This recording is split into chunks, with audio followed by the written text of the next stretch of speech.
What is going on, Earth 2 enthusiasts, novice, and everyone in between? Thank you so much for tuning in to another episode. My name is Casey, and on my channel, I discuss Earth 2 and a bunch of other really interesting stuff that I find worth sharing. First off, if you are watching this on Meal Prep Biz 101, which is my primary channel, you're probably going to want to tune in to Intentional Being. And there's probably going to be a link popping up, or maybe a link in the show notes that'll get you to that new channel. That new channel is more exclusively dedicated to Earth 2. So not only will there be more content on Earth 2 on that channel, but you'll also be receiving content sooner. In fact, this video is at least a day old already because I post the videos there first and then on Meal Prep Biz 101. So if you want to get this information first, and I suggest you do so because it is time-sensitive information, you want to be able to get it and act upon it as soon as possible, you're going to want to make sure you're subscribed and you've got those alert notifications on for Intentional Being. Again, check out the links below for a link to that channel. Now, whether or not you're watching it on Intentional Being, there's also going to be another link you're going to want to check out that will be to the contact form. That contact form will not only keep you even more up to date with email updates, which I can get out way faster than recording and matching sound and doing all the editing and posting a video. So that information actually goes out even faster, but you'll also be entered into a raffle where we will do exclusive purchases with your referral code. And we're also going to be doing weekly land giveaways. So if that sounds interesting, you want to stay abreast of the situation, win some free money, win some free land, and all that other cool stuff, make sure you're not only subscribed to the right channel, or both of them if you want, but make sure you're at least subscribed to Intentional Being and you hit that contact form. Now, another way to get involved and possibly win some free land and have our referral code or your referral code used during our purchases is to make sure you catch our live shows. Another reason to have those alerts on, because if you comment during the live show, we appreciate the support. We want to throw that support right back at you, and that's obviously a way that we will repay you. But let's get into phases. The phases of Earth 2 right now that have been released are 1, 2, and 3. That has been confusing people. They're getting them confused with land classes, what happens when phase 2 is going to be rolling out, and all sorts of other stuff. So I wanted to break that down for you guys. I know a lot of you guys are new to it, and like I said, there's a lot of misinformation and confusing information out there. So let's dive into it. First off, right now at the time of this recording, which is the 4th of January, 2021. We are in phase 1. Now, what is phase 1? Phase 1 is basically the initial phase where we are going to be focused on buying land, selling land, doing all that kind of basic level of commerce just to establish everything. It's the land grab, and that has to happen before all the other economies and everything else happens. We got to start buying some land. It gets us used to using the system, understanding how it works. It establishes the secondhand land market where you can buy land and sell it to somebody else, or you can buy somebody else's land if they have it up for sale. You can find some great discounts there. You can find land that is no longer available, land classes that are no longer available. So there's a lot of utilitarian purposes to that secondhand market. And it's also to start establishing some of the cash flows that you'll be able to receive, or some of the ways that you'll be able to make money with Earth 2. And this is just the beginning. So initially, how are we going to be able to make money? Well, the two main ways to make money right now are going to be from holding land, in which case you get what's called an income tax, but this is the kind of income tax where you get paid.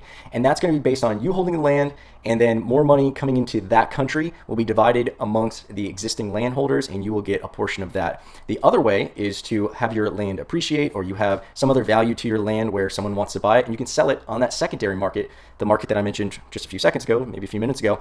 And then you'd be able to obviously reap any kind of profits that you'd be able to have from that land increasing in value, which is just happening. You sit on land for a long enough time, even just a few days, it'll increase pretty substantially. Right now, the growth rate is insane, so that wouldn't take too long. And I've mentioned some strategies on how to sell stuff in the other videos. I also have a video on the scams, and some of them have to do with the marketplace, so make sure you check out that video on scams. Maybe I'll have it popping up here, but you could also just search the channel, and you'll be able to find that video. But in the marketplace, basically one easy way to sell is by offering a discount. If you're able to sell some land for less than what the value is, someone's obviously going to want it, because as soon as they buy it, it's worth more. There's some, that built-in equity. So for instance, let's say I bought some land holdings for $1 and it's now worth $2. If I sold it for $1.50, I actually make 50% ROI on my money, and that person gets a 25% discount. So it looks very appealing to that person. It's easier to sell it faster.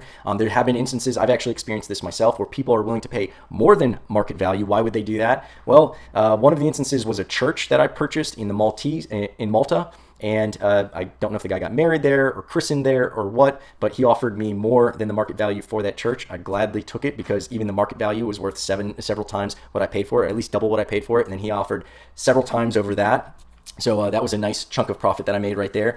And that's it. You can also make some money off the referral codes, but the biggest ways to make money, I don't know if the referral codes are going to last very long, but what will continue is the land income tax from you holding land. And then you can also flip land. If you want to be active and flip things and trade things, by all means do it. But even just holding stuff passively, it will appreciate in value as more people are coming into the market. And then also that land income tax, just for you buying it, forgetting about it, and then checking in on it later, it will increase in value. And you also have a little bit more money in your bank because you'll be receiving those income tax payments, kind of like dividends for holding a stock. Some stocks pay out dividends to the shareholders. It's very similar to that. I love the concept. Now, one thing I want to mention is when you sell on the market, your profit is taxed. Let's say at 5%, they charge a transaction fee. It's not really a tax. So your transaction fee is going to be charged at 5% of the profit. So let's go back to that scenario where I bought it for $1. I'm selling it for, let's say I'm selling it for $2, regardless of what it's worth. Let's just keep the math simple. Bought it for $1, selling it for $2.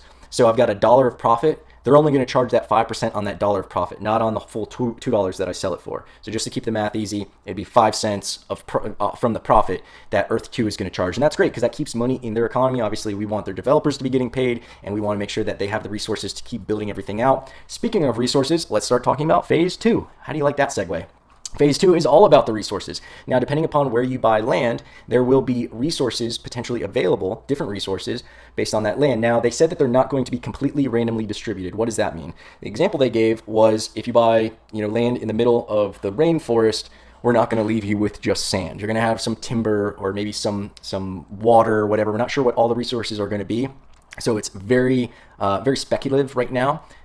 People are buying up oil. I've been investing a lot in gold mines. I've also been investing in some salt mines because they said that there's going to be some kind of correlation as to where the resources will be distributed and where they are in real life. So phase 2 is more about resources. Now, what are we going to do with these resources? Well, the resources will be used to build things in Earth 2. There will also be another form of economy. Right now, there's like a real estate economy going on. Now, the resource economy will start because I will be able to sell you my lumber, or I can trade you. Maybe we'll trade resources, or I'm not sure exactly what the extent of the trades are going to be. Maybe I'll be able to even buy land if I have enough lumber or enough gold or whatever else.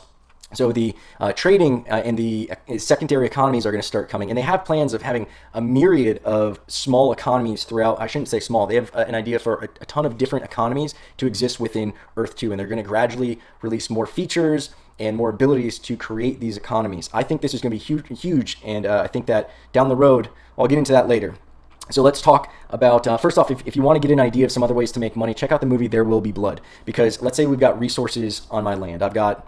Let's say I've got some oil, because the movie There Will Be Blood with Daniel Day-Lewis, great movie, great actor, and it kind of gives you an idea of how this works. Let's say I've got some oil in my property, and that movie's about oil, the oil rush out west in the probably 1800s in the U.S.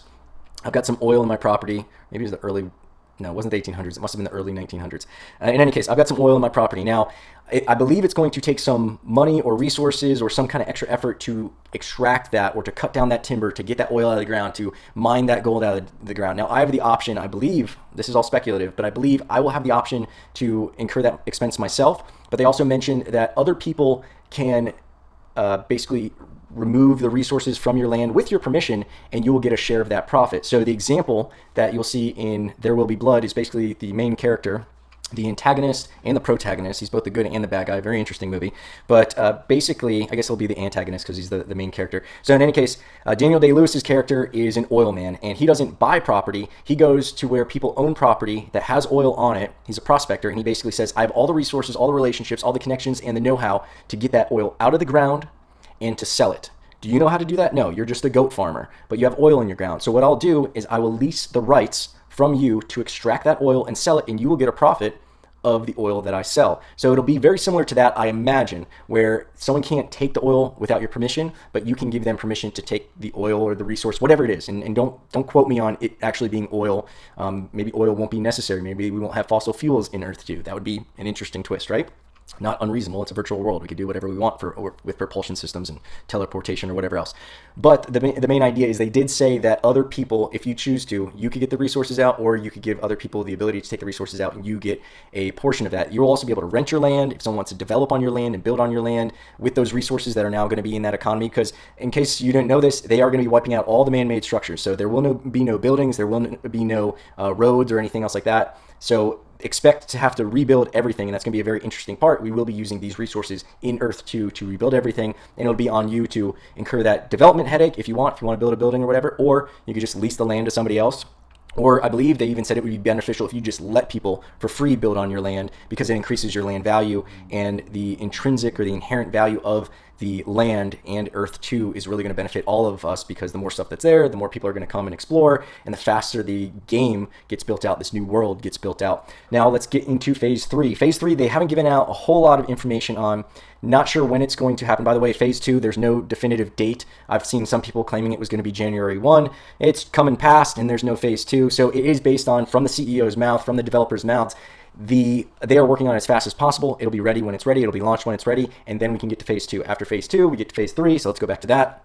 Phase 3 is all about the terrain, and this is when we get to start getting into the actual environment, getting on the platform. I think we'll be able to get on through AR. I think we're going to be able to get on through VR. And if we've built some stuff in Phase 2, because that's what's going to be possible in Phase 2, we'll start being able to build some stuff. Maybe we'll be able to start getting into our buildings and driving on our roads and who knows what else. But now, from what I understand right now, Phase 3 is when we are going to be expected to be able to get in and start playing around and exploring and doing even more, probably setting up even more systems of commerce and things like that. The advertising is another way to make money down the road, where people, obviously businesses are going to want to be, businesses want to get in front of people and get attention. If a lot of people are going to this new world, it would benefit them to put up ads. And if you want to license or sell your space, if it's a popular space, to an ad agency or a company that wants to advertise there, that's going to be cool. That's going to be another way for you to make money. So that's one of the reasons the two main pieces of land that I've been focusing on are heavily populated / visited areas, tourist areas, monuments and attractions, because even though they will be wiped out, there still will be a lot of people visiting those areas,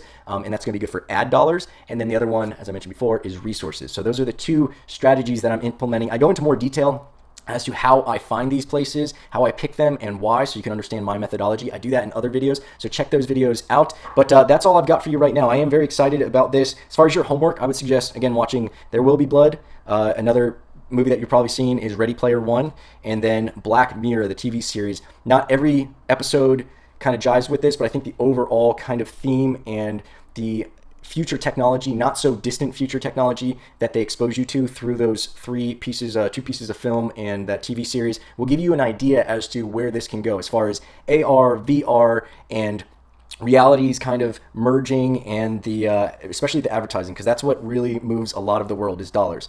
Businesses want you to buy stuff. That means that they have to show you who they are, tell you who they are, tell you what they sell, and that's always done through advertising and marketing. So advertising and marketing is one of the big propulsion systems of most businesses. Like, look at Facebook. They make their money off of advertising. It's a free service, but it's worth something because they have all those eyeballs. So expect that to be a big part of Earth 2, and plan out how you can participate in that, and just think of all the ways that this can evolve. I fully expect there to be people making businesses and full-time jobs in Earth 2. Sounds crazy, but imagine if it's 1980, and I've used this example before, but imagine it's like 1980, and I'm trying to explain to you not only the internet, but the fact that some guy named Jeff Bezos is going to invent this website, which is going to be a locationless store where he sells used books, and after a few years, he starts trying to colonize Mars with the billions, if not trillions of dollars, the moon, with the billions or trillions of dollars that he's made, starting by selling books through a store with no walls or location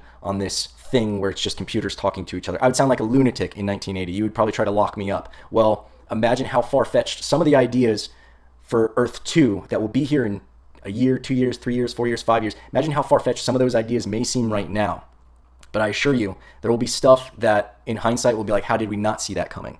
So open your mind up to it, experience some of the other perspectives through those works, works of art like There Will Be Blood, Ready Player One, Black Mirror, and other kind of future tech dystopian or utopian kind of movies, just to get you thinking outside the box as to where the potential is, because then you'll see the real value of this. Like, a lot of people didn't understand cryptocurrency. A lot of people still don't. I was really early in on that, and it was really hard to explain it to my friends, and this feels very similar, where it's a little bit less abstract, so it's a little bit easier for people to understand because of esports being so big, and VR now getting so big, and AR taking off, and people seeing Pokemon Go becoming such a huge explosion of a trend a few years ago. So this one I think is going to be a little bit easier, a lot easier actually, to catch on, become popular, and get investment dollars in it. So that's why I'm so excited about getting some nice land holdings in Earth 2 and kind of seeing where things are going to go. Again, as I always suggest, do not bet the rent only play with an amount of money that you can afford to lose. The server could crash, everything could be wiped out, the team could disappear or become Buddhist monks and decide they never want to touch a computer again,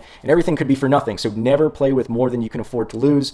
And check out my other videos. I tell you how to get money out, investment strategies, scams, and all that other stuff. Check that out on my channel. Make sure you're subscribed to the right channel. Make sure you are subscribed. You've got those alert notifications on. And check out the links in the show notes because I'm always going to be updating it with some good stuff that you're definitely going to want to get into if you're watching this video. But until next time, I look forward to helping you navigate this new world. And I hope you have a great time investing, enjoying, and playing in the future.